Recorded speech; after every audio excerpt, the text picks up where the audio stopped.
যে ঘর লাল দিন লাল দিনের ঘর নেই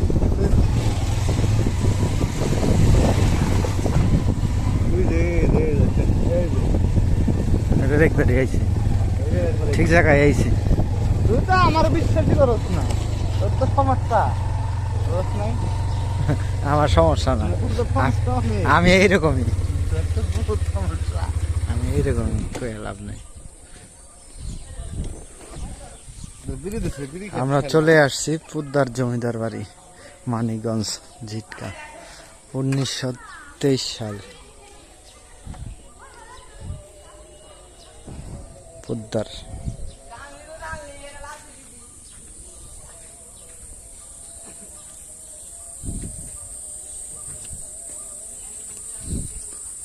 আধিপত্যের ছোঁয়া পূর্বকালীন।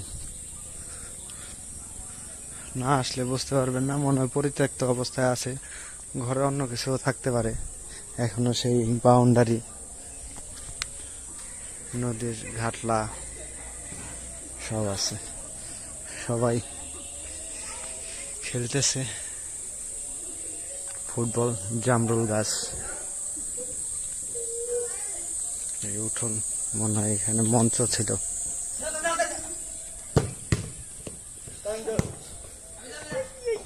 আরেকটা বাড়ি,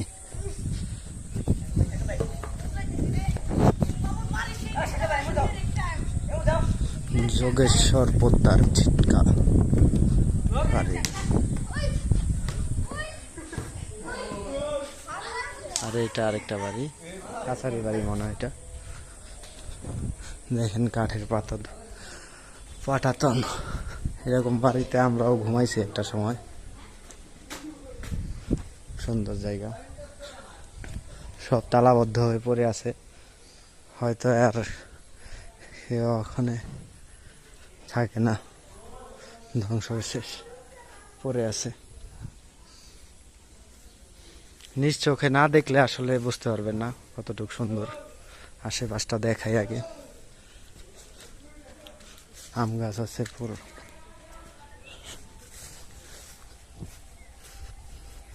পিছনে মনে হয় পুকুর আছে আরেকটা, ঘাটলালা। চলেন আমরা সেখানেই যাই। পুরনো সেই জমিদার আমলের মনে হয় আম গাছ, তারাই মনে হয় বুনে রেখে গেছে। তারা এখন নেই, কিন্তু গাছ রয়ে গেছে। এটা মনে হয় নতুন করে বাঁধানো, বাঁধানো ঘাটলা।